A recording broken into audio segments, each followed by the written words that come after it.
పరిశుద్ధ బైబిల్ గ్రంథంలో నుంచి దేవుని యొక్క వాక్యాన్ని మనం ధ్యానం చేసుకుందాం. ఈ పరిశుద్ధ బైబిల్ గ్రంథంలో కీర్తనల గ్రంథము 1వ అధ్యాయంలో నుంచి కొన్ని మాటలు మనం ధ్యానం చేద్దాం. 1 నుంచి 3 వచనాలు మనం చదువుకుందాం. ఆ దుష్టుల ఆలోచన చొప్పున నడువక, పాపుల మార్గమున నిలువక, అపహాసకులు కూర్చుండు చోటను కూర్చుండక. దేవుని యొక్క వాక్యము మనం ఒకసారి జ్ఞాపకం చేసుకుంటే తర్వాత చదువుదాం. దుష్టుల ఆలోచన చొప్పున నడువక. ఇప్పుడు దుష్టులు ఎవరు? ఎందుకు మనం వారి ఆలోచన చొప్పున నడవకూడదు? గమనించండి. దుష్టులు ఎవరు? ఎవరు దుష్టులు? అమ్మా నాన్న దుష్టులా? కట్టుకున్న భార్య దుష్టురాలా? కట్టుకున్న భర్త దుష్టుడా? దుష్టులు ఎవరు? చూడండి, ఎవరు దుష్టులు? చాలామంది ఒక ఆలోచన ఉంటున్నారు. కోపం వచ్చినప్పుడు ఆ పక్కన ఉన్న కూడా దుష్టులాగా మాట్లాడుకుంటూ ఉంటారు. లేఖనాన్ని మనం జాగ్రత్తగా పరిశీలన చేస్తే దుష్టుల ఆలోచన చొప్పున నడవక.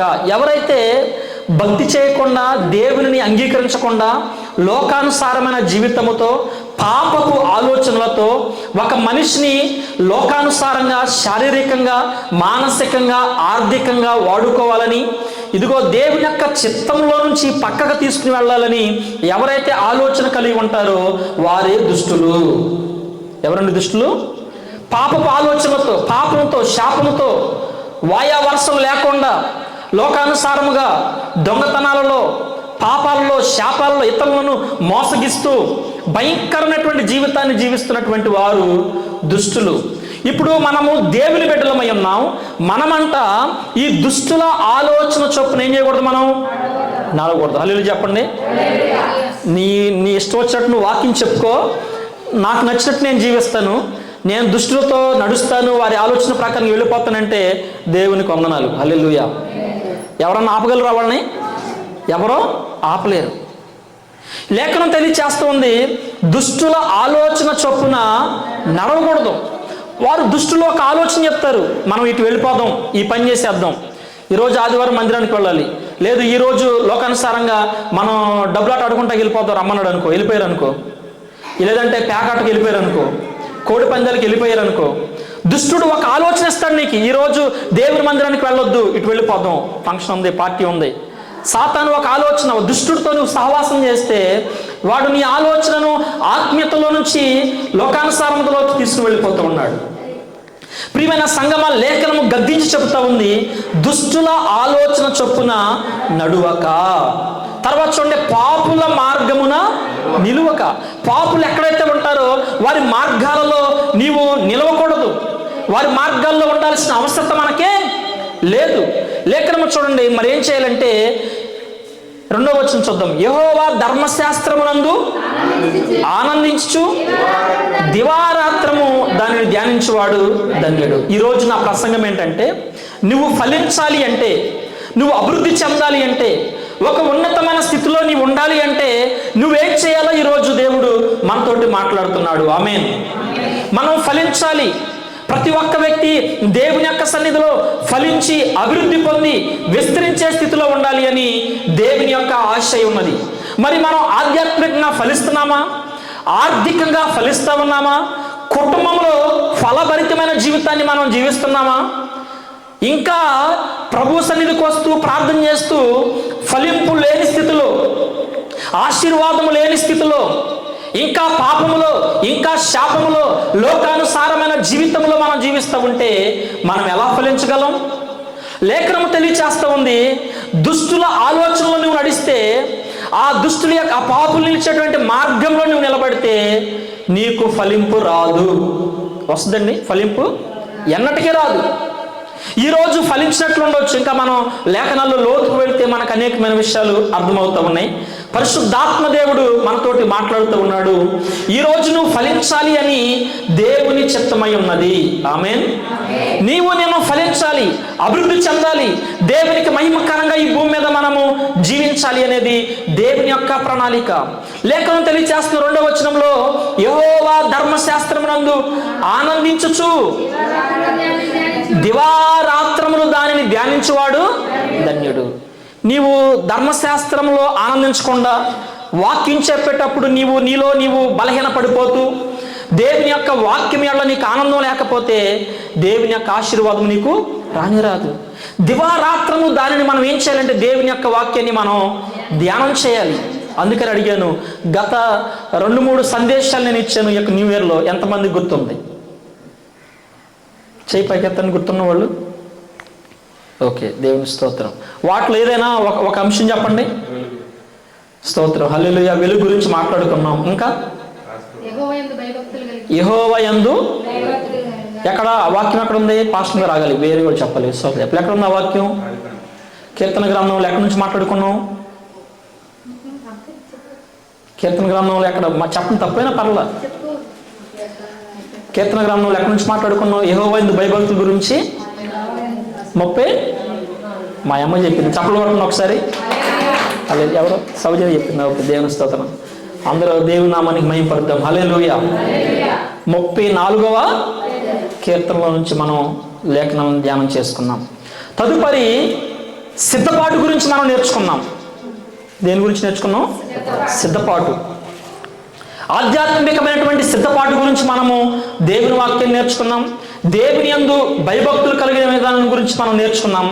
ఈరోజు ఈ ఆదివారం గుర్తుపెట్టుకోండి, ఫలించడం గురించి మనం వాక్యాన్ని ధ్యానిస్తున్నాం. హల్లెలూయా. నీవు నేను ఫలించాలి అంటే మనకున్న ఏకైక మార్గము దేవుని యొక్క ధర్మశాస్త్రమందు నీవు నేను ఆనందించాలి. దేవుని వాక్యం ఎలాగా జీవించాలని చెప్తుందో ఆ వాక్య ప్రకారంగా మనము నడిచేవారుగా ఉండాలి. దివారాత్రములు సమయం ఉన్నప్పుడల్లా కూడా దేవుని యొక్క వాక్యాన్ని మనము ధ్యానించేవారుగా ఉండాలి. వారు ధన్యులుగా ఉంటారు. హల్లెలూయా. గడిచిన ఆదివారం నుంచి ఆదివారం వరకు పాస్టర్ గారు నేను ఒక్కసారి కూడా బైబిల్ తెరవలేదండి అన్నవాళ్ళు మీ కుడి చేయి పైకెత్తండి. ఒక్కసారి కూడా నేను బైబిల్ తెరవలేదు అన్న. నిజంగా మీరు ఎత్తట్లేదంటే మీరు అందరూ చదివారేంటి? అయితే ఇప్పుడు ప్రశ్న మార్చి అడుగుతాం. వారంలో నేను ఒక్కసారైనా బైబిల్ చదివాను అన్నవాళ్ళు దయచేసి మీ కుడి హస్తాన్ని పైకి చూపించండి. మా అమ్మగారు చదివారంట, హెప్సిబాక్క చదివింది. మిగతా వాళ్ళ పరిస్థితి? మోహన్ చదివాడు, very good, God bless you. మిగతా వాళ్ళ పరిస్థితి? ఒకసారి మీకు మీరు క్వశ్చన్ మార్క్ వేసుకోండి. నీవు ఫలభరితమైన జీవితంలో ఆధ్యాత్మికంగా అభివృద్ధిలో నువ్వు జీవించాలి అంటే నువ్వు ప్రార్థన చేయాలి. ప్రార్థన చేయాలంటే ఏదో సందర్భం అన్నం తినేటప్పుడు మనం ప్రార్థన చేసుకుంటాం కాబట్టి ప్రార్థన చేసిన వాళ్ళు చేస్తామంటే అందరూ ప్రార్థన చేస్తారు. ఎందుకంటే ప్లేట్లు అన్నం పెట్టుకోగానే యేసునామములో అడుగుతున్నాం తండ్రి ఆమేన్. ప్రార్థన చేసాం కాబట్టి ఖచ్చితంగా ఏం చేస్తారు? అందరూ చెయ్యి పైకెత్తుతారు. వాక్యం చదవాలి. నీవు దివారాత్రములు దేవుని వాక్యాన్ని నీవు ధ్యానం చేయాలి. ఉపయోగం ఏంటి పాస్టర్ గారండి? ధర్మశాస్త్రం నందు ఆనందించడం వల్ల, దివారాత్రములు వాక్యాన్ని ధ్యానించడం వల్ల వాట్ ఈస్ ద యూస్? ఉపయోగం ఏంటి? ఏదో టెక్స్ట్ బుక్ చదువుకుంటూ వెళ్ళిపోయినట్టుగా కాదు. చూడండి, 3వ వచనంలో మనం చదువుకుందాం ఉపయోగం ఏంటో. అతడు నీటి కాలువల ఎవరను నాటబడి. ఎవరు అతడు? ఎవరు నీటి కాలువల ఎవరన్నా నాటబడినదే ఆకు వాడక తన కాలమందు ఫలమిస్తారు. అతడు ఆమె ఎవరు? మొబైల్ చూసుకునేవారా? అర్ధరాత్రి 12 1 గంటకి చాటింగ్ చేసుకునేవాళ్ళ? పాప భయంకరమైన జీవితంలో జీవించేవారా? తల్లిదండ్రుల మాట వినకుండా లోకానుసారమైనటువంటి జీవితాన్ని జీవించేవారా? దుష్టుల ఆలోచన చొప్పున నడిచేవారా? పాపుల మార్గమున నిలిచేవారా? ఫలించేది ఎవరతడు? లేఖనం చదువుకుంటే అతడు నీటి కాలువల ఎవరన్నా నాటబడి. ఎవరయ్యా అతడంటే యెహోవా ధర్మశాస్త్రమునందు ఆనందించేవాడు. గట్టిగా చప్పుడు కొడుతుంది. యెహోవా ధర్మశాస్త్రమునందు ఆనందించేవాడు. దివారాత్రములు పగలు రాత్రి దేవుని యొక్క వాక్యాన్ని ధ్యానించేవాడండి. ఇప్పుడు చదవండి. అతడు నీటి కాలువల ఎవరన్నా నాటబడినదై ఆకు వాడక తన కాలమందు ఫలించే చెట్టు వలె నుండును. ఆమేన్. ఇక్కడ చదువుకున్న వాక్య ప్రకారంగా మనము మన కాలములో మన సమయములో ఫలించాలి అంటే ఖచ్చితంగా మనం బైబిల్ చదవాలి. హల్లెలూయా. ఖచ్చితంగా ఏం చేయాలి? బైబిల్ చదవాలి, బైబిల్ని ధ్యానించాలి. పరిశుద్ధ బైబిల్ గ్రంథంలో నుంచి దేవుని యొక్క వర్తమానాన్ని మనం ధ్యానం చేసుకుందాం. కీర్తనల గ్రంథము 1వ అధ్యాయంలో 2వ వచనాన్ని మనం చదువుకుందాం. యెహోవా ధర్మశాస్త్రమునందు ఆనందించుచు దివారాత్రము దానిని ధ్యానించువాడు ధన్యుడు. అతడు నీటి కాలువలో ఎవరను నాటబడినదే ఆకువాడక తన కాలమందు ఫలమిచ్చు చెట్టు వలె ఉండును. అతడు చేయునంతయు సఫలమగును. ఈ రోజున దేవుని యొక్క బిడ్డలుగా సంఘములో ప్రభుని ఆరాధిస్తున్నటువంటి మనము నీవు నేను ఫలించాలి అంటే, లోకంలో ఉన్న ప్రతి ఒక్కరూ కూడా దీవించబడాలి, ఆస్వాదించబడాలి, ఫలించాలి అనే ఆశతో ఆలోచనలో మానవుడు అడుగులు ముందుకు వేస్తున్నాడు. స్తోత్రం కలుగును గాక. ప్రియమైనటువంటి దేవుని యొక్క సంగమా, ఈ యొక్క మధ్యాహ్న కాల సమయంలో వాక్యం వింటున్నటువంటి మనతో దేవుడు మాట్లాడుతూ ఉన్నాడు. మనం ఈ లోకంలో దుష్టుడి యొక్క ఆలోచనతో, దుష్టుడు ఎప్పుడు కూడా ఒక వ్యక్తిని ఎలా టార్గెట్ చేస్తాడు అంటే ఆలోచన తరపున టార్గెట్ చేస్తాడు. ముందుగా నేరుగా ఒక మనిషిని స్టడీ చేసి తన ఆలోచనలో తీసుకుని వెళ్తాడు. 2 ఫ్లైట్లు వెళ్తా ఉన్నాయి అనుకోండి, ఆ ఫ్లైట్లు వెళ్తున్నప్పుడు ఆ శత్రువు వారిని దాడి చేయాలంటే ముందు ఏం చేస్తారంటే ఆ ఫ్లైట్ ని హైజాక్ చేస్తారు. ఏం చేస్తారు చెప్పండి? హైజాక్ చేసి వారి కంట్రోల్లో తీసుకుంటారు. పైలట్ ఫ్లైట్ లో ఉంటాడు, కానీ తోలేది మాత్రం అతను కాదు, వేరే వాళ్ళు నడిపిస్తూ ఉంటారు. ఫర్ ఎగ్జాంపుల్గా మీ ఫోన్ హ్యాంగ్ అయింది అనుకోండి, మీ ఫోన్ ఎవరో హ్యాంగ్ చేశారు, ఓటీపీ పెడితే చెప్పేశారు మీ ఫోన్ హ్యాంగ్ అయిపోయింది. ఇప్పుడు మీ ఫోన్లో మీరు ఆపరేట్ చేస్తారా, హ్యాంగ్ చేస్తాడా ఆపరేట్ చేస్తాడా? హ్యాంగ్ చేసిన ఆపరేటింగ్లో మీ ఫోన్ మీ చేతిలో ఉంటుంది, కానీ అది హ్యాంగ్ అయిపోయింది కాబట్టి దానిలో ఉన్న మెసేజ్ మొత్తం వేరే వాళ్ళు పంపిస్తూ ఉంటారు. ప్రియమైన దేవుని సంగమా, ఆలోచన చేస్తే దుష్టుడు ఎప్పుడు కూడా ఒక మానవుడిని పాడు చేయడం కోసం, ఒక మనిషి జీవితాన్ని నాశనం చేయడం కోసం వాడు మన దగ్గరికి ఎలా వస్తాడా అంటే, చాలా మంది సైతాన్ని ఎలా వస్తుందా అనగానే ఏమంటారంటే పెద్ద కొమ్ములు వేసుకుని, నల్లటి మొహం వేసుకుని, బట్టలు వేసేసుకుని వస్తుందా సాతాను మన దగ్గరికి? రాడు. ఎలా వస్తాడంటే ఆలోచన ద్వారాగా వస్తాడు. అది నువ్వు ఆత్మీయురాలు అయితే, ఆత్మీయుడు అయితే గుర్తించి, అమ్మ ఒక దుష్టుడు ఆలోచన నేను ఉన్నాను, అయితే నా జీవితం పతన అవస్థలోకి వెళ్ళిపోతుంది, ఒకనొక సమయానికి నా జీవితం పాడైపోతుంది, ఈ ఆలోచన సరైనది కాదు. ఏదైనా నువ్వు పడుకున్నప్పుడు ఆలోచన చేస్తున్నప్పుడు సాతానుడు ఏదో ఒక ఆలోచన ఫ్రెండ్స్ ద్వారా ఏదో ఒక తలంపులు నీకు ఇస్తున్నాడు అనుకో, తలంపులను మనం జయించేవారుగా ఉండుము గాక. దుష్టుల ఆలోచన చొప్పున నడువక, పాపుల మార్గమున నిలవక, అపహాసకులు కూర్చుంటు చోటన కూర్చుండక. లోకంలో దుష్టుల ఆలోచనలోకి మనం వెళ్ళిపోతే, దుష్టుల యొక్క తలంపులోకి మనం వెళ్ళిపోతే నీవులాగా ఉంటావు, కానీ నిన్ను వేరే వాళ్ళు నడిపిస్తూ ఉంటారు, వేరే వాళ్ళు ఆలోచన చెప్తా ఉంటారు. రాను కొద్ది రోజుల తర్వాత నువ్వు ఎలా మారిపోతావంటే యూ బికమ్ ఏ క్రేజీ. మనం ఎలా మారిపోతామంటే ఒక పిచ్చివాళ్ళలాగా మారిపోతాం. వేరే వాళ్ళ ఆలోచనలో గుండా నువ్వు నడవాల్సినటువంటి పరిస్థితులు వస్తాయి. నీలా ఉంటావు, కానీ వారు ఏం చెప్తే అది చేయాలి. ప్రియమైనటువంటి దేవుని యొక్క సంగమ, వాక్యం మనం వింటూ ఉన్నాం. మరి మనం ఫలించాలి అంటే, ఫలభరితమైనటువంటి జీవితాన్ని మనము జీవించాలి అంటే ఏం చేయాలి? లేఖనాలను మనము పరిశీలన చేస్తే, లేఖనంలో 3వ వచనం మనం చదువుకుందాం. కీర్తన గ్రంథం 1వ అధ్యాయం 3వ వచనంలో, అతడు నీటి కాలువలో ఎవరు నాటబడినదే ఆకు వాడక తన కాలమందు ఫలమిచ్చు చెట్టు వలె ఉండును. హల్లెలూయా. నీ కాలంలో, నీ సమయంలో నీవు ఫలించాలి. ఆమేన్. దేవుడు నీకు అవకాశం ఇచ్చినటువంటి కాలంలో, దేవుడు నిన్ను నిలబెడుతున్న కాలంలో నీవు ఫలించాలి. ఈ కాలంలో నేను ఫలించను, తర్వాత నేను ఫలిస్తానంటే కుదిరిద్దా? ఏ కాలంలో జరగాల్సింది ఆ కాలంలో జరగాలి. దేవుడు నిన్ను నిలబెట్టి, దేవుడు నీకు ఆశీర్వాదకరమైనటువంటి స్థితిని ఇచ్చినప్పుడు నీ సమయంలో నీవు ఫలించాలి. ఒక వ్యక్తి ఎలాగే చాలా సంవత్సరాలు ప్రార్థన చేసి దేవా నన్ను దీవించు ప్రభు అన్నాడంట. అయితే దేవుడు తగిన సమయంలో ఆశీర్వదిద్దామని చెప్పి కొండలెక్కాడు, గట్లెక్కాడు, ఎన్నో మొక్కులు చేసుకున్నాడు, ప్రార్థన చేస్తున్నాడు, దేవుడు నన్ను దీవించాలి, దేవుని ఆశీర్వాదం నాకు కావాలి. సరే, ఇంతకే ఇది ఎగ్జాంపుల్ మాత్రమే. సరే, ఒకసారి దేవుడు ఎంత దరిద్రం అనిపిస్తున్నాడు కదా, ఎంత పేదరికాన్ని అనిపిస్తున్నాడు కదా, ఒకసారి ఏం చేద్దాం, మనం ఆశీర్వదం దీవిద్దామని ఆకాశం నుంచి ఒక బంగారు మూటని ఆయన ముందేసాడంట. ఏం చేశాడు? బంగారు మూటని ఉదాహరణగా ఆయన ముందు పెట్టాడు. వీడు ఎప్పుడు మామూలుగా నడుస్తా చూసుకుంటా వెళ్ళేవాడు. ఇప్పుడు సడన్ గా ఆగిపోయి నేను కళ్ళు మూసుకుని 1 కిలోమీటర్, ఇంతకాలం కళ్ళు తెరిచే నేను తిరిగాను కాబట్టి నాకు ఏ కార్యం జరగదు. ఇప్పుడు ఏం చేస్తాను, నేను కళ్ళు మూసుకుని నేను నడుస్తాను, అప్పుడన్నా దేవుడు నాకు ప్రత్యక్షం అవుతాడేమో అని చెప్పి నడుస్తున్నానంట. నడుచుకుంటే వెళ్తా ఉంటే ఆ మధ్యలో మూట తగిలిందంట. ఏంటిది? బంగారు మూట. అటు అనుకున్నాడు. వెంటనే చూసావా, కళ్ళు మూసుకునే పాటికి రాళ్ళు చెత్త చాలా ఎత్తులైతే దాన్ని ఆ మూట ఏం చేసి కాలు పెట్టి పక్క దాన్ని ముందుకి వెళ్ళిపోయాడంట. హల్లెలూయా. అంటే తన జీవితంలో ఏం కోల్పోయాడు? ఇప్పుడు ఆశీర్వాదాన్ని కొంచెం ముందు దూరం వెళ్ళిన తర్వాత అప్పుడు కలిగి చేశాడంట. మొత్తం కూడా మట్టి చెత్త చెదాలు అన్నీ కనిపెడుతున్నాయి అంట.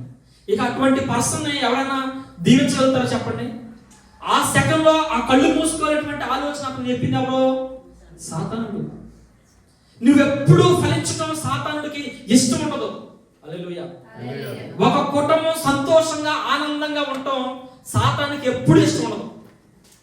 రాసి పెట్టుకోండి. మీరు ఎవరైనా కాస్తంత అభివృద్ధి చెందుతున్నారంటే ఎంతమంది ఏడ్చేవాళ్ళు లేరు చెప్పండి? ఈ రోజుల్లో బాగుపడే కుటుంబాలని పాడు చేయటం ఈజీ, కానీ పాడు అయిపోయిన కుటుంబాలని బాగు చేయటం చాలా కష్టం. ఫలభరితమైనటువంటి స్థితిలో లేకుండా, ఫలింపు లేకుండా ఈ రోజున చాలా మంది జీవిస్తూ ఉన్నారు. దేవుడు మనతో మాట్లాడుతున్నాడు. మనం గనక ఆయన ధర్మశాస్త్రం ఆనందించు దివారాత్రము దేవుని యొక్క వాక్యాన్ని మనము ధ్యానించే వారిగా ఉంటే ఖచ్చితంగా మనం ధన్యకరమైనటువంటి స్థితిలో మనం ఉంటామని లేఖనము తెలియచేస్తుంది. అతడు నీటి కాలువల యోరను నాటబడినదై ఆకు వాడక తన కాలమందు ఫలమిచ్చు చెట్టు వలె అతడు చేయునదంతయు. ఆమేన్ చెప్పండి. ఏది చేస్తే అది సఫలమైంది. విఫలవాన్ని మనం చూసుకుంటా వెళ్తున్నామంటే వాక్యం లేదు, ప్రార్థన లేదు. హల్లెలూయా. దేవుని మందిరానికి వచ్చేవాళ్ళు వాక్యం ధ్యానించకుండా, వాక్యం చదవకుండా, ప్రార్థించకుండా ప్రభువా నాకు ఫలింపు దయచే నన్ను ఆశీర్వదించంటే కార్యాలు జరగవు. దేవుడు ఎవరిని చూస్తాడంటే ఎవరైతే నమ్మకంగా, యథార్థంగా, నీతిగా జీవిస్తున్నారో వారిని దేవుడు పైకి తీసుకొస్తాడు. హల్లెలూయా. దీంట్లో సందేహం ఏమీ లేదు. మరి మనం సఫలమవుతున్నామా? మనం చేసే వాటిలో సఫలమవుతున్నామా, విఫలమవుతున్నామా? ఒక ప్రశ్న, ఎందుకు మనం ఆధ్యాత్మికంగా ఫలించలేకపోతున్నాం? ఎందుకు ప్రార్థన చేయలేకపోతున్నాం? ఎందుకు వాక్యాన్ని చదవలేకపోతున్నాం? Why we are depending on so much on this earthly desires? ఎందుకు లోకానుసారమైనటువంటి ఆలోచనల మీద బ్రతుకుతున్నాం? మీరు గమనించండి, లోకములో ఉన్నదంతా శరీరాశ, నేత్రాశ, జీవపుటము. హల్లెలూయా. అది తప్ప ఏమైనా ఉందా? అది తప్ప ఏమీ లోకంలో లేదు. నేత్రాశ, శరీరాశ, జీవపుటము, వీటితో మానవుడు జీవిస్తూ ముందుకు వెళ్తున్నాడు. ప్రియమైనటువంటి దేవుని యొక్క సంగమా, దేవుడు మనతో మాట్లాడుతున్నాడు. లేఖనాల నుంచి ఒక వాక్యం మనం చదువుకుందాం. యెహోషువ గ్రంథము 1వ అధ్యాయము 8వ వచనాన్ని మనం ధ్యానం చేద్దాం. యెహోషువ గ్రంథము, జాషువా చాప్టర్ 1:8. ఈ ధర్మశాస్త్ర గ్రంథమును నీవు బోధింపక తప్పిపోకూడదు. దానిలో వ్రాయబడిన వాటన్నిటి ప్రకారం చేయుటకు నీవు జాగ్రత్త పడినట్లు దివారాత్రము దాన్ని ధ్యానించిన యెడల నీ మార్గమును వర్ధిల్ల చేసుకొని చక్కగా ప్రవర్తించదు. యెహోషువ గ్రంథము 1వ అధ్యాయము 8వ వచనం. ఈ ధర్మశాస్త్ర గ్రంథము నీవు బోధింప తప్పిపోకూడదు, దానిలో వ్రాయబడిన వాటన్నిటి ప్రకారం చేయనట్లు నీవు జాగ్రత్త పడినట్లు చేయుటకు నీవు జాగ్రత్త పడినట్లు దివారాత్రములు దానిని ధ్యానించిన ఎడల. దివారాత్రములు దేవుని వాక్యాన్ని ధ్యానించిన ఎడల. దివారాత్రాలు ఫోన్లు చూసిన ఎడల కాదు.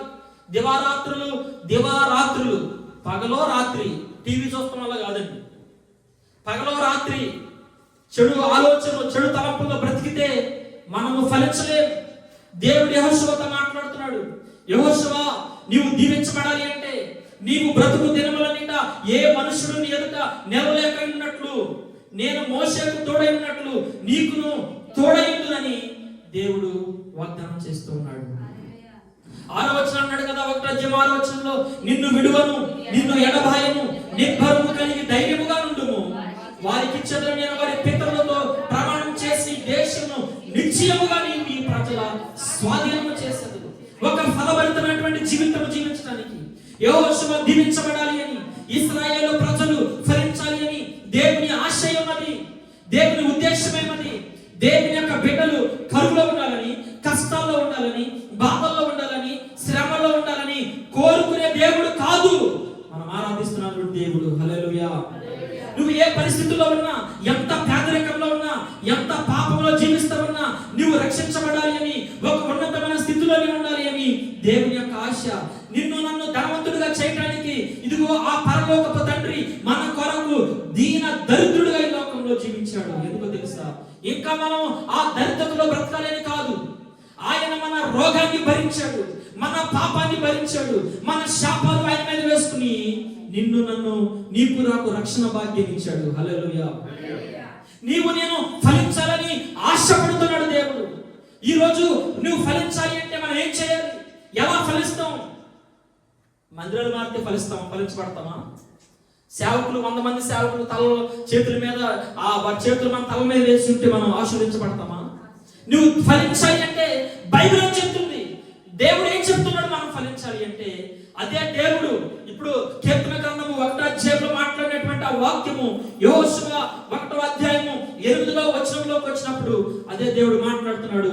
ఈ ధర్మశాస్త్ర గ్రంథమును నీవు బోధింప తప్పిపోకూడదు, దానిలో రాయబడిన వాటన్నిటి ప్రకారం చేయుటకు నీవు జాగ్రత్త పడినట్లు దివారాత్రము అనే పదాన్ని మీరు అండర్లైన్ చేసుకోవాలి. పెన్ ఉండాలి, పేపర్ ఉండాలి, లేకపోతే ఈజీగా మీ దగ్గర వాక్యం వెళ్ళిపోతాడు సాతాను. ప్రతి సండే నువ్వు మందిరానికి వస్తానంటే నువ్వు ఒక బుక్ తెచ్చుకోవాలి, పెన్ను తెచ్చుకొని రాసుకోవాలి. వాక్యుని నరాల్లోకి వెళ్ళును గాక, వాక్యుని ఎముకల్లోకి వెళ్ళును గాక, నీ బుర్రలోకి వాక్యం వెళ్ళును గాక. మన సర్వ శరీరమునకు ఆరోగ్యం ఎప్పుడు వస్తుంది తెలుసా? నిద్రపోతే రాదు. హల్లెలూయా. ఆరోగ్యం ఎప్పుడు వస్తుంది? ఆశ్రమం ఎప్పుడు వస్తుంది? ఎప్పుడు ఫలిస్తావు? వాక్యం చెప్తున్నప్పుడు నీలో ఆ హోలీ స్పిరిట్ పరిగెత్తాలి. హల్లెలూయా. నెక్స్ట్ ఏ మాట చెప్తున్నాడు దేవుడు? పట్టుకోవడానికి నువ్వు ఆశతో ఎదురు చూడాలి. ఆమేన్. నిద్ర వచ్చినాక లేచి నిలబడాలి. నిద్ర పట్టడం మన గుడికి వచ్చింది చెప్పండి. ఎందుకు వచ్చాం మందిరానికి? దేవుని వాక్యము కొరకు మందిరానికి వచ్చాం. చూడండి, దివారాత్రము దాన్ని ధ్యానించిన ఎడల చదివిన ఎడల దేవుని యొక్క వాక్యాన్ని ధ్యానించిన ఎడల నీ మార్గమును వర్ధిల్ల చేసుకొని చక్కగా ప్రవర్తిస్తావు, కుదురుగా ప్రవర్తిస్తావు. హల్లెలూయా. తల్లిదండ్రులు చెప్పిన మాట వింటావు. హల్లెలూయా. భర్త చెప్పిన మాట వింటావు. హల్లెలూయా. క్రమశిక్షణగా ఉంటాం. హల్లెలూయా. తల్లిదండ్రులు పిల్లలు నా మాట వినాలంటే ముందు తల్లిదండ్రులు కూడా ఏం చేయాలి? దేవుని యొక్క వాక్యాన్ని చదవాలి, ప్రార్థన చేయాలి. దేవుడు మనతో మాట్లాడుతున్నాడు, యెహోషువతో మాట్లాడాడు.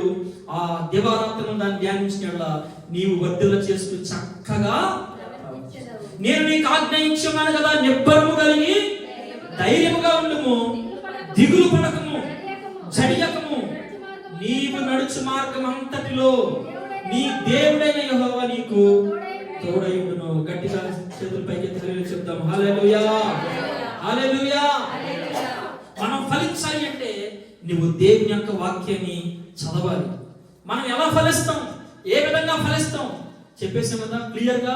దుష్టుల ఆలోచన నీవుంటే నువ్వేమాత్రం నీకు ఆశీర్వాదం కలగదు. ఓకే పాస్టర్, మీరు చెప్పింది మీరు చెప్పారు, నాది నాదే నీది నీదే అనుకుంటే యేసు రక్తం జెండాపై కత్తిరాజు ఏం చేయడానికి అవకాశం ఎవరు ఏమి. హల్లెలూయా చెప్పండి. హల్లెలూయా. చూడండి, మరొక వాక్యాన్ని మనం చదువుకుందాం. అదే పరిశుద్ధ బైబిల్ గ్రంథంలో నుంచి దేవుని యొక్క వాక్యాన్ని మనం చదువుకుందాం. యోహాను సువార్త 15వ అధ్యాయంలో ఒక మర్మపూరితమైనటువంటి విషయాన్ని నేను మీతో పంచుకుంటాను. అందరికి తెలిసిన విషయమే, this is the revolution what I am going to share right now. చూడండి 15వ అధ్యాయం 5వ వచనం చదువుకుందాం. ద్రాక్షావల్లిని నేను, తీగలు మీరు. ఎవడు నా యందు నిలిచియుండునో, నేను ఎవరి యందు నిలిచియుండునో వాడు బహుగా ఫలించును. నాకు వేరుగా ఉండి మీరేమియూ చేయలేరు. హల్లెలూయా చెప్పండి. ఒకిద్దరు వస్తారా పైకి, ఎక్స్ప్లెయిన్ చేస్తాను. ఒకిద్దరు పైకి రండి, ఏమన్నా ఎవరైనా సరే. Mohan, Balu, come forward. త్వరగా సమయం లేదు. సమయం విలువైంది. ఏం విలువైంది ఏంటి? సమయం. ఇప్పుడు చూడండి, ఇద్దరు యవన బిడ్డలు ఉన్నారు. యవనస్తులు దేవుడు వాక్యము మాట్లాడుతున్నాం అనుకోండి. యవనస్తు వార్త 5వ అధ్యాయం. ద్రాక్షవల్లిని నేను. ఇప్పుడు ద్రాక్షవల్లి మోహన్ అనుకోండి ఫర్ ఎగ్జాంపుల్. దేవుడు అన్నాడు ద్రాక్షవల్లిని నేను, తీగలు మీరు. మీ చెయ్యి అప్పుడు చెయ్యి తల నుంచో. లేఖనం మనం చదువుకుంటే ద్రాక్షవల్లిని నేను, తీగలు. ఇప్పుడు తీగ అనుకోండి. బాలు ఎవరు? తీగ. ద్రాక్షవల్లి ఎవరు? మోహన్. పని ఉందా? బలంగా ఉంది. హల్లెలూయా. ఇప్పుడు తీగ చేయబట్టుకట్లా నువ్వు చేయి వచ్చేసి ఈ చేయబట్టుకో. వాక్యం ఇప్పుడు చూడండి, వాక్యం మీకు అర్థమైందని చెప్తా. ద్రాక్షవల్లిని నేను, తీగలు మీరు. చెప్పండి, ద్రాక్షవల్లిని నేను, తీగలు. ఎవడు నా యందు నిలిచి ఉండునో, ఎవరైతే ఈ ద్రాక్షవల్లి యందు నిలిచి ఉంటారో, ద్రాక్షవల్లి ప్రైజ్ లార్డ్, ఆమేన్. ఎవరైతే నా యందు నిలిచి ఉంటారో, నేను ఎవరి యందు నిలిచి ఉంటానో ఏముంది, వాడు బహుగా నాకు వేరుగా ఉండి మీరేమీ చేయరు. అంటే దేవునికి మనం వేరుగా ఉండి ఏమీ చేయరు. ఇప్పుడు ద్రాక్షవల్లి తీగ. ఇప్పుడు తీగలో ఏమీ లేదు, ఉన్నది మొత్తం ఎవరిలో ఉంది? ద్రాక్షవల్లిలో ఉంది. ద్రాక్షవల్లి వేరు భూమిలోకి వెళ్ళి అక్కడ నుంచి బలాన్ని తెచ్చుకుని ఈ ద్రాక్షవల్లి తీగకిస్తే అప్పుడు తీగ వ్యాపించి తీగ ఏం చేస్తుంది? ఫలిస్తుంది. ఇప్పుడు ఈ తీగలు, మనందరం కూడా తీగలము. దేవుడు ద్రాక్షవల్లి అయి ఉన్నాడు, మనందరం తీగలు. నీవు నేను ఫలించాలి అంటే మనం ఏం చేయాలి? ఏం చేస్తే మనం ఫలిస్తామంటే తీగే ద్రాక్షవల్లిలో నిలిచి ఉంటేనే. హల్లెలూయా. అమ్మ వాక్యం అర్థమైందా తల్లి? తీగ ద్రాక్షవల్లిలో నిలిచి ఉంటే ఫలిస్తుంది. ఇప్పుడు చాలా చెట్లు మనం చూస్తాం, చాలా చెట్లు కొన్ని సందర్భాల్లో ఆ కొమ్మని చెట్టు నుంచి నరికేస్తారు. ఇప్పుడు ఇక్కడ ఇప్పుడు ఇది ద్రాక్షవల్లి తీగ కొంచెం కట్ చేసి అనుకుంటే చేయి పక్కన. ఇప్పుడు కట్ చేసిన వెంటనే ఈ కొమ్మ ఇక్కడ ఉంది కదా, ఈ కొమ్మ ఇక్కడ కట్ చేసేసి ఉన్న కొమ్మ కట్ చేసిన వెంటనే వాడిపోద్దా? చెప్పండి, కట్ చేసిన వెంటనే వాడిపోద్దా? ఇప్పుడు ద్రాక్షవల్లి నుంచి తీగ ఇలా ఉన్నప్పుడు పచ్చగా ఉంది. హల్లెలూయా. పచ్చగా ఉంది, శ్రేష్టంగా ఉంది, ఆనందకరంగా ఉంది. ఫర్ ఎగ్జాంపుల్ దీన్ని ఎందుకో బాగా ఎక్కువ పెరిగిందనో లేదా సంథింగ్ అనో మనం కట్ చేసాం. కట్ చేసిన వెంటనే ఆ క్షణమే వాడిపోద్దా? ఆ క్షణమే. ఈ తీగకి ద్రాక్షకాయలు ఉన్నాయి. మీకు ద్రాక్ష చెట్టు కావాలంటే ఆశీర్వాదం ఇంటికి వెళ్ళి చూడండి, మీకు అర్థమైంది. ఈ ద్రాక్ష తీగకి ద్రాక్షకాయలు ఉన్నాయి, ఆకులు ఉన్నాయి. కట్ చేసిన వెంటనే వాడిపోదు. హల్లెలూయా. వీళ్ళు కూర్చోండి, ఇప్పుడు చెప్తా వాక్యం. చాలా మంది అనుకుంటారు నేను ఫోన్ చూసినంత మాత్రాన పాడైపోతానా? ఏంటి, నేను ఫోన్ చూసినంత మాత్రాన పాడైపోతానా? ఒక ఆదివారం మందిరం మానేసినంత మాత్రాన పాడైపోతానా? ఒకరోజు దేవునికి దూరం ఉన్నంత మాత్రాన పాడైపోతానా? తీగ ద్రాక్షవల్లిలో నిలుచుంటేనే ఫలిస్తుంది. ఇప్పుడు ఒక పాపను బట్టి, ఒక సినిమాను బట్టి, ఒక లోకాన్ని బట్టి నువ్వు దేవులో లేకుండా వెళ్ళిపోయావు. ఒక ఆదివారం మానేసే మందిరం బాగానే ఉంటావు, మేము పాడైపోవు. హల్లెలూయా. ప్రార్థన చేయట్లా, పాడైపోవు, బాగానే ఉంటావు. బైబిల్ చదవట్లా, పాడైపోవు, బాగానే ఉంటావు. కానీ ఫలాలు ఉండవు. ఏముండవు? ఇప్పుడు ఈ నరకమేయబడినటువంటి ఈ యొక్క తీగ ఎప్పుడు పాడైద్దంటే, ఒక రోజు కొద్దిగా వాడిపోద్ది, రెండో రోజుకి చెప్పండి రెండో రోజుకి ఇంకొంచెం వాడి, మూడో రోజుకి ఆకులు మొత్తం వాడిపోతాయి, నాలుగో రోజుకి ఆ వాడిపోయిన ఆకులు రాలిపోతాయి. పాట మీద రాలిపోదు నీవు కూలిపోదు అన్నట్టు ఆ ఆకులు మొత్తం ఏమైపోతాయి? రాలిపోతాయి. చివరాఖరికి ఈ నరకవేయబడినటువంటి తీగ ఏమైపోద్ది? పూర్తి ఎండిపోయి చచ్చిపోయి నిర్జమైన దానిగా పాడైపోయి తన జీవితం నాశనం అయిపోతుంది. Exactly same.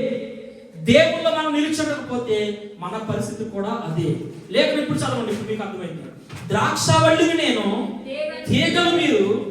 ఎవడు నా యందు నిలిచి ఉండునో, నేను ఎవరి యందు నిలిచి ఉండునో వాడు బహుగా ఫలిస్తాడు. గట్టిగా చెప్పలు కూడా. నీవు దేవుల్లో ఉండాలి, దేవుడు నీలో ఉండాలి, అప్పుడు ఫలిస్తూ నీవు. నేను మందిరానికి వచ్చేసాను కదా, కూర్చోను వెళ్ళిపోయాను కదా అంటే ఫలింపు రాదు. నీవు దేవుల్లో ఉండాలి, దేవుడు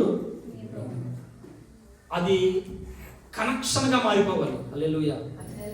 నీవు ఆయన వేరు కాదు, యేసు నీవు వేరు కాదు, యేసయ్య నీవు ఒకటే.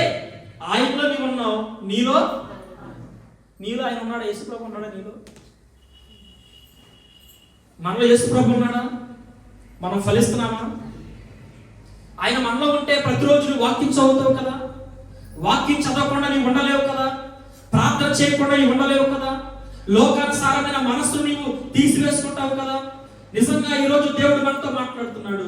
ఆ వాక్యాన్ని పరిశీలన చేస్తే ఆ తీగ ద్రాక్షవల్లిలో ఉంటేనే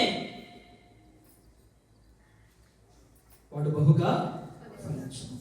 ఎవడు నా యందు నిలిచి ఉండునో, నేను ఎవరి యందు నిలిచి ఉండునో వాడు బహుగా. నీవు దేవుడు లేకుండా, దేవుడు నీలో లేకుండా, నువ్వు బైబిల్ చదవకుండా, ఆదివారం నుంచి మరలా శనివారం వరకు బైబిల్ తెరవకుండా దుమ్ము దులిపించేసి ఆదివారం భక్తి పనులకు వచ్చి ఇంకా పెట్టి సోమవారం శనివారం దాకా రీల్స్ చూసి సోమవారం శనివారం దాకా ఫోన్ వాడేసేసి చండాలమైన జీవితాన్ని జీవించి మందిరానికి వచ్చి పాస్టర్ గారు నా కోసం ప్రార్థన చేయండి అని అంటే భక్తి పని పాస్టర్ గారు నీవే చేసినంత మాత్రాన నీకు ఆశీర్వాదం రాదు. సేవకుడు ప్రార్థన చేయగలడు, కానీ నీకు దీవెన దేవుని దగ్గర నుంచి రావాలి. సమయం గడుస్తూ ఉంది. ప్రియమైనటువంటి సంగమా, గమనించండి, మనము దేవునికి వేరుగా ఉండి ఫలించలేదు. నేను చెప్పానా? దేవుడు చెప్తున్నాడండి. ఏం చెప్తున్నాడు? నాకు వేరుగా ఉండి మీరేమియు, నాకు వేరుగా ఉండి మీరేమియు చేయలేరు. హల్లెలూయా. దేవుడికి మనం వేరుగా ఉండి we cannot do anything, nothing, మనం ఏమీ చేయలేము. నాకు వేరుగా ఉండి మీరేమీ చేయలేరు. యెహోషువ అన్నాడు, దివారాత్రమును గాంచిన నీ మార్గమును వర్ధిల్ల చేసుకుని చక్కగా ప్రవర్తిస్తావు. కీర్తనకారుడు అంటాడు, దివారాత్రము దాన్ని ధ్యానించేవాడు అతడు నీటి కాలంలో ఎవరైనా నాటబడినప్పుడు ఆకు వాడక తన కాలమందు ఫలమిచ్చే చెట్టు వలె అతడు చేయనదంతయు. నా ఆశ ఏంటంటే సంఘంలో ఉన్న మీరందరూ ఫలించుదురు గాక. హల్లెలూయా. మీరందరూ దీవించబడాలని నా ఆశ, మీరు సఫలం అవ్వాలని, మీ కార్యాలు సఫలం అవ్వాలని నా ఆశ ఉన్నది. స్తోత్రం కలుగును గాక. ప్రియమైనటువంటి దేవుని సంఘమా, ఈ లోకంలో దేవునికి వేరుగా జీవిస్తూ దుష్టుడి ఆలోచన చప్పును నడిచేవంటి you are in dangerous position. Hallelujah. చాలా జాగ్రత్తగా ఉండాలి. నీకు వచ్చే ఆలోచన వేరు, కానీ ఎవడో దుష్టుడు నీకు ఇచ్చే ఆలోచన వేరు. హల్లెలూయా. ఆ దుష్టుడి యొక్క ఆలోచన చొప్పు నువ్వు నడిచావనుకో, వాడు నేరుగా నిన్ను మరణానికి తీసుకెళ్ళిపోతాడు. ఎక్కడ తీసుకెళ్తాడు? నేరుగా మరణానికి తీసుకెళ్తాడు. నీ జీవితాన్ని పాడు చేస్తాడు, నీ జీవితాన్ని నాశనం చేస్తాడు, నీ తల్లిదండ్రులను నీకు దూరం చేస్తాడు, నీ బంధువులను నీకు దూరం చేస్తాడు, నిన్ను ఒంటరివానిగా చేస్తాడు. చివరికి నీ జీవితాన్ని ఎవరికి అందనివ్వకుండా బలహీనమైన పరిస్థితుల్లో తీసుకుని వెళ్ళి చివరికి మరణానికి దగ్గరకు తీసుకుని వెళ్తాడు. ఆ సమయంలో అయ్యో ఉపదేశం నేను ఎట్లు నా దైవజనుడు మాట నేను ఎలా వినలేకపోయాను. ఈరోజు ఎంతమంది అండి ఫలాలు లేకుండా జీవిస్తున్నవారు, ఎంతమంది పాడైపోతున్నవారు, పాపంలో శాపంలో తల్లిదండ్రుల మాట వినకుండా భయభక్తులు లేకుండా లోకానుసారమైన జీవితాన్ని జీవించి నాశనమైపోయిన వారు ఎంతమంది ఉన్నారు. కుటుంబాల్లో సంతోషాన్ని అనుభవించినటువంటి వారు ఎంతోమంది లోకంలో జీవిస్తున్నారు. ప్రియమైనటువంటి సంగమా, దేవుడు నీతో నాతో మాట్లాడుతూ ఉన్నారు. మనందరం కూడా దేవుని యొక్క వాక్యంలో సమృద్ధిగా మనం ఉండాలి. కొలస్సీయులకు రాసిన పత్రిక 3వ అధ్యాయం 16వ వచనం చదువుకున్నాం. కొలస్సీయులకు రాసిన పత్రిక 3వ అధ్యాయం 16వ వచనం. ఆదివారం వాక్యం రాసుకుంటే ఆ వాక్యం ఇంటికాడ చదువుకుని ధ్యానించుకుంటే వారమంతా దేవుడు మీతో మాట్లాడతారు. సంగీతములతోను కీర్తనలతోను ఆత్మ సంబంధమైన పద్యములతోను ఒకరికొకడు బోధించుచు బుద్ధి చెప్పుచు కృపా సహితముగా మీ హృదయములలో దేవుని గూర్చి గానము చేయొచ్చు. సమస్త విధములైన జ్ఞానముతో క్రీస్తు వాక్యము మీలో సమృద్ధిగా నివసింపనీయుడి. గట్టిగా ఆమేన్ చెప్పండి. 3 సార్లు చెప్పండి ఆమేన్. ఆమేన్ ఆమేన్. మనలో ఏం సమృద్ధిగా ఉండాలంట? దేవుని వాక్యము మీలో సమృద్ధిగా నివసింపనీయుడి. కొలస్సీయులకు రాసిన పత్రిక 3వ అధ్యాయము 16వ వచనం. కొలస్సియన్స్, తెలుగు అర్థం కాకపోతే ఇంగ్లీష్. Colossians chapter 3 verses 16. సంగీతములతోను కీర్తనలతో ఆత్మ సంబంధమైన పద్యాలతో ఒకరికొకడు బోధించుచు బుద్ధి చెప్పుచు. ఆ బుద్ధి చెప్తే ఎవరండి ఇది? బుద్ధి చెప్తే అంటారా? అమ్మ బైబిల్ చదవమంటే అది బుద్ధి చెప్పడం కదా? దేవుల్లో బ్రతుకున్నానంటే బుద్ధి చెప్పడం కదా?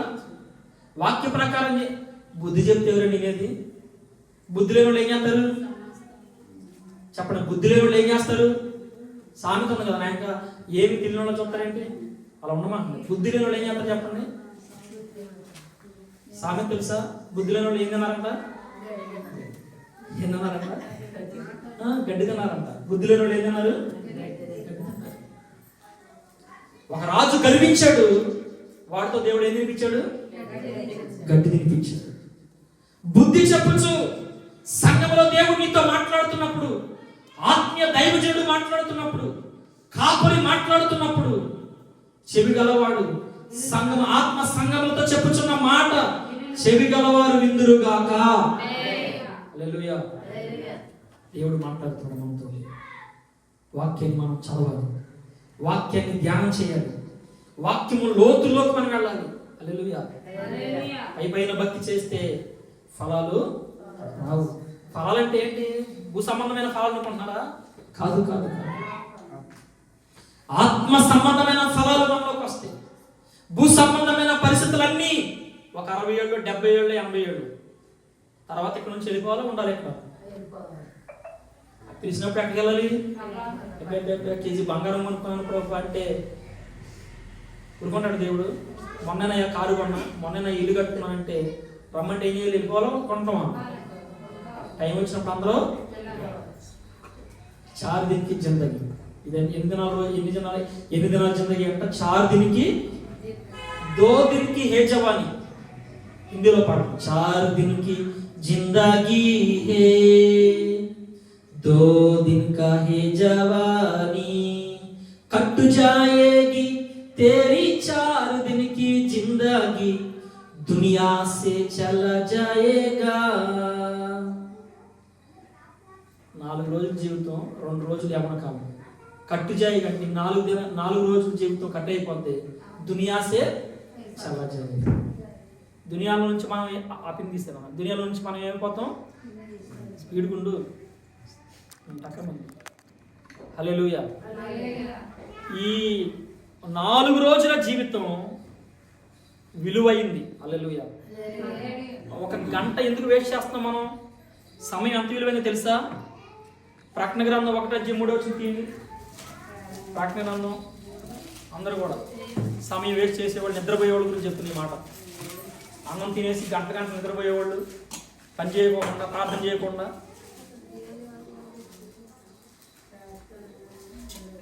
స్పీడ్గా చదవండి. ప్రకటన గ్రంథం 1:3 వచ్చిన సమయము సమీపించినది గనుక ఈ ప్రవచన వాక్యము చదువువాడు వాటిని విని ఇందులో రాయబడిన సంగతులను గైకొనివాడు ధన్యుడు. హల్లెలూయా. గైకుంటే ధన్యుడు, గైకొనకపోతే అన్యుడు. హల్లెలూయా. మనం వచ్చినా, మన మందిరానికి రాకపోయినా, బుద్ధి చెప్తున్నారు, దేవుని యొక్క వాక్యం గద్దిస్తుంది, నేను మానేస్తాను గుడి కన్నా, నువ్వు వచ్చినా రాపోయిన దేవుడు అలనాడు ఏలియాని కాకులతో పోషించాడు. హల్లెలూయా. కాకులు ఏం తీసుకొచ్చి ఇచ్చినాయి? మాంసాన్ని తీసుకొచ్చి ఇచ్చినాయి. దేవుడు అన్యాయస్తుని దేవుడు సమయం సమీపిస్తూ ఉంది. మారు మనసు పొందాలి. దేవుని యొక్క ప్రవచన వాక్యాల్ని మనం గైకొనాలి. అప్పుడు మనం ధన్యులుగా ఉంటాం. ప్రియమైనటువంటి దేవుని యొక్క సంగమా, సంగీతములతోను, కీర్తనలతోను, ఆత్మ సంబంధమైన పద్యములతోను ఒకరికి ఒకడు బోధించుచు, బుద్ధి చెప్పుచు, కృపా సహితముగా మీ హృదయములలో దేవుని గురించి గానము చేయొచ్చు. సమస్త విధములైన జ్ఞానముతో క్రీస్తు వాక్యము మీలో సమృద్ధిగా నివసింపనీయుడి. హల్లెలూయా. దేవుని వాక్యం నీలో సమృద్ధిగా ఉందనుకో, ఆయన రెండో రాకడ వచ్చినప్పుడు నీలో ఉన్న వాక్యముతో ఆ ఎముకలన్నీ కూడా బలం ధరించుకుని మనం పైకి లేస్తాం, పునరుద్ధరణలో మనం లేస్తాం. హల్లెలూయా. ఒక రోగం వస్తే పాడైపోము మనం, ఒక బలహీనత వస్తే పాడైపోము. వాక్యం మనలో ఉంటే నువ్వు ఎక్కడున్నా అక్కడి నుంచి దేవుని పైకి లేపుతాడు. హల్లెలూయా. వాక్యాన్ని పక్కన పెట్టి దుష్టుల ఆలోచన చొప్పున, పాపుల మార్గాన నిష్టానుసారంగా జీవిస్తూ ఉంటే ఫలము ఖచ్చితంగా నువ్వు ఫలించాలి అంటే దేవుని వాక్యాన్ని దివారాత్రులు నీవు ధ్యానం చేయాలి, వాక్యాన్ని రాసుకోవాలి, ఆలోచన చేయాలి. దేవుడు ఎందుకు మాట్లాడుతున్నాడు? పని పాటగా మాట్లాడుతున్నాడు దేవుడు. దేవుడు వాక్యం ద్వారా ఎందుకు మాట్లాడుతున్నాడు అంటే పదే పదే మనం మారు మనసు పొందుతామని, మనం రక్షించబడాలి అని, నీవు నేను ఫలించాలని డిక్లేర్ చేశాడు దేవుడు. నాకు వేరుగా ఉండి మీరేమీ మరి లోకంలో ఉన్న అందరూ బాగానే ఉన్నారు కండి, వాళ్ళంతా ఈ భూమి మీదే వారి ఫలాలు. దేవుని దగ్గరికి వెళ్తే నిరుపేదలుగా ఉంటారు. ఎక్కడ? దేవుని దగ్గర. నిశ్చయముగా మనం ఈ 2026 సంవత్సరంలో ఫలించుదుము గాక, వాక్యానికి సమయం ఇచ్చుదుము గాక. అందుకని నేను ప్రేరేపించబడి ప్రతి నెల 12వ తారీఖు రాత్రి చక్కటి వాక్యము ప్రార్థన జరగాలి అని 12వ తారీఖు రాత్రి మీటింగ్ ఏర్పాటు చేశాను. నేను ఫలించాలి, అభివృద్ధి చెందాలి, దేవునితో గడపాలనుకున్న వారు షార్ప్గా 7 o'clock మీరు మందిరంలో ఉండాలి. హల్లెలూయా. 7 నుంచి 10కి క్లోజ్ అయ్యింది, 10కి భోజనాలు ఉంటాయి, 7 నుంచి లేదా 8 to 9. సో ఈ సమయం చాలా విలువైంది. సిద్ధపడండి. ఆ సమయానికి మేము రాగలమా అంటే ఆ సమయానికి మనం ఏం చేయాలి? సిద్ధపడాలి. కాబట్టి ప్రియమైనటువంటి దేవుని యొక్క సంఘం, ఈరోజు లేఖనాల ద్వారా దేవుడు మనతో మాట్లాడాడు. తిమోతి రాసిన పత్రిక 4వ అధ్యాయము 13వ వచనం చదువుకుని ముగించుకుందాం. తిమోతి రాసిన పత్రిక 1వ తిమోతి రాసిన పత్రిక 4వ అధ్యాయం 13వ వచనం. తిమోతి రాసిన మొదటి పత్రిక 4:13. నేను వచ్చే వరకు చదువుట యందును, హెచ్చరించుట యందును, బోధించుట యందును జాగ్రత్తగా ఉండుము. లేఖనము మనకి తెలియచేస్తూ ఉంది. ఈ 4వ అధ్యాయం 3వ వచనాన్ని మనం చదువుకున్నప్పుడు 13వ వచనంలో అపోస్తలుడైనటువంటి పౌలు గారు తిమోతికి చెబుతున్నటువంటి మాటలు, నేను వచ్చే వరకు చదువుట యందును, హల్లెలూయా, దేవుని యొక్క వాక్యము చదువుట యందును, హెచ్చరించుట యందును, బోధించుట యందును జాగ్రత్తగా. ఇలా బోధించి చదివి జాగ్రత్తగా ఉంటే ఏమవుతుందంటే చూడండి 13వ వచనం, పెద్దల హస్త నిక్షేపణము చేయగా ప్రవచన మూలమున నీకు అనుగ్రహింపబడిన నీలో ఉన్న వరకును అలక్ష్యము చేయకము, నీ అభివృద్ధి అందరికీ తేటగా కనబడు నిమిత్తము వీటిని మనస్కరించుము, వీటి అందే సాధకము చేసుకునము, నిన్ను గూర్చియు నీ బోధన గూర్చియు జాగ్రత్త కలిగి ఉంది, వీటిలో నిలకడగా ఉండి నీ విలాగు చేసి నిన్ను నీ బోధ విన్న వారిని రక్షించుకుందాము. హల్లెలూయా. ఒక అభివృద్ధి మనకు కలగాలి అంటే, అభివృద్ధికరమైన స్థితిలో మనం ఉండాలి అంటే ఖచ్చితంగా మనం ఏం చేయాలి? వాక్యాన్ని చదవాలి, దేవారాత్రములు దానిని మోకరించండి. ప్రార్థన చేసుకుందాం. కళ్ళ వచ్చినట్లయితే ప్రార్థన చేసుకుందాం. చెప్పబడిన వాక్యాన్ని బట్టి ఒక నిమిషం దేవుని యొక్క సన్నిధిలో ప్రార్థన చేసుకుందాం. ప్రభువా, నేను ఫలించాలి అంటే నీ వాక్యం నేను చదవాలి ప్రభువా. నన్ను మీరు దర్శించండి ప్రభువా. మీ సన్నిధిని మీరు నాకు, ఏదైనా దుష్టుడు నాకు ఒక ఆలోచన చెబుతుంటే అది దుష్టుడు ఆలోచనని గ్రహింపులు దయచేయండి. దుష్టుల ఆలోచన చెప్పు నేను నడవను ప్రభువా. పాపులుండే మార్గంలో నేను నిలవనయ్యా. నోరు తెరవన్నాం. ప్రార్థన చేయండి, ప్రార్థన చేద్దాం, మొరపెడదాం. ఎందుకు ఫలించలేకపోతున్నాం? 2025లో నువ్వు ఎందుకు ఫలించలేకపోయావు? వాక్యం లేక, ప్రార్థన లేక నీవు ఫలించలేకపోయావు. 2026లో నువ్వు ఫలించాలంటే, ఆకు వాడక తన కాలమందు ఫలించాలి అంటే, నీటి కాలువను నాటబడినదే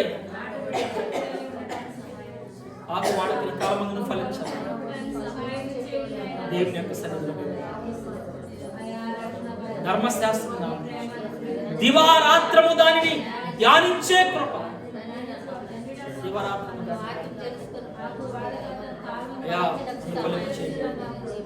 మీకు వేరుగా ఉండి మేమేమీ ఫలించలేము. ద్రాక్షవల్లి నేను, తీగలు మీరు. ఎవరు నా యందు నిలిచి ఉంటారు, నేను ఎవరి యందు నిలిచి, వాడు బహుగా ఈ సంవత్సరమునైనా బహుగా ఫలింపును దయచేయండి నాయన. బహుగా ఫలింపును దయచేయండి. మీలో ఉంటాను ప్రభు, తీగను ప్రభు, ద్రాక్షవల్లిలోనే ఉంటాను. కష్టం వచ్చినా, కరువు వచ్చినా, ఖడ్గం వచ్చినా నిన్ను విడిచి నేను పోనయ్యా. నన్ను దర్శించు ప్రభు.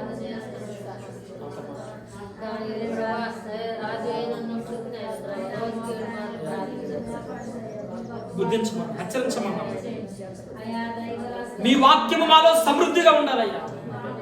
మేము పడిపోతున్నామంటే, తప్పిపోతున్నామంటే వాక్యము లేకనైనా, వాక్యము గద్దించకనైనా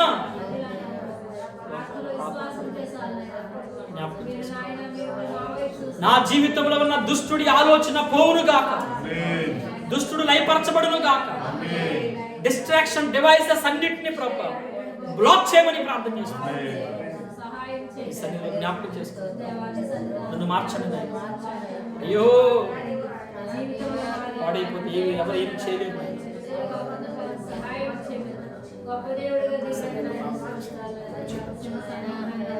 గొప్ప కార్యాలు గురించి అద్భుత కార్యాలు జరిగింది.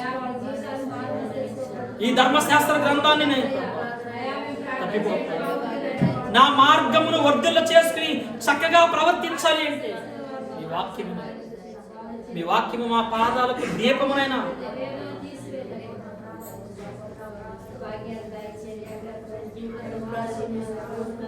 ఆకు వాడిపోకుండా కాలమందు ఫలమిచ్చే చెట్టు వలె ఉండేటువంటి స్థితి ఈరోజు మా అందరికీ మీరు దయచేసి మహిమ, ఘనత, ప్రభావాలు పొందుకోమని మా ప్రభును ప్రియకుమారుడైన నజరేయుడైన యేసుక్రీస్తు నామములో ప్రార్థించి స్థుతిస్తూ అడిగి కొంచున్నాము తండ్రి. ఆమేన్. దేవుని కృప మీ అందరికీ తోడై ఉండుగాక.